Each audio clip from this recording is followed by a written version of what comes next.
माजी आमदार वैभव नाईक यांनी आमदार निलेश राणे साहेबांच्या पत्रकार परिषदेला उत्तर देत असताना आदरणीय देवेंद्र फडणवीसजींवर आरोप केले।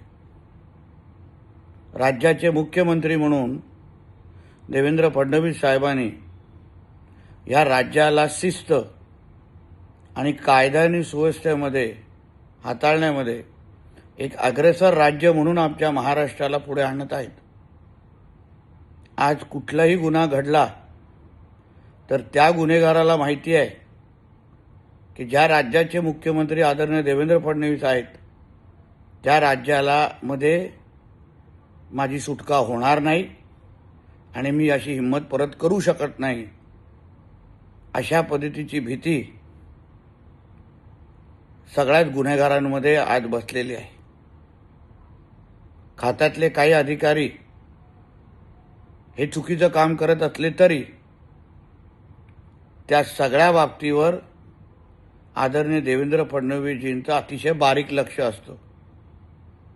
आमदार म्हणून, मंत्री म्हणून आम्ही असंख्य वेळी आदरणीय देवेंद्र फडणवीस साहेबांना गृह खात्यामध्ये असलेले हे काही जे निकृष्ट अधिकारी आहेत, भ्रष्टाचारी अधिकारी आहेत, त्यांना शिक्षा देत असताना आणि जागेवर सस्पेंड करत असताना मी स्वतः पाहिलेलं आहे, अनुभवलेलं आहे। आणि म्हणून जे काय आरोप आदरणीय निलेशजी राणे साहेबांनी पोलीस अधीक्षकांवर केले त्या बाबतीमध्ये आम्ही निश्चित पद्धतीने सरकार म्हणून आम्ही देवेंद्र फडणवीस साहेबांकडे माहिती पोहोचवणारच आहोत। कुठेही चूक झाली असेल तर निश्चित पद्धतीने महायुतीचं सरकार म्हणून आम्ही कोणालाच सोडणार नाही, ही आमची ठाम भूमिका आहे। पण ते बोलत असताना ज्या आदरणीय देवेंद्र फडणवीस साहेबांनी कुठल्याच गुन्हेगाराला कधी साथ दिली नाही, आज जे काही भ्रष्टाचार मुक्त महाराष्ट्र,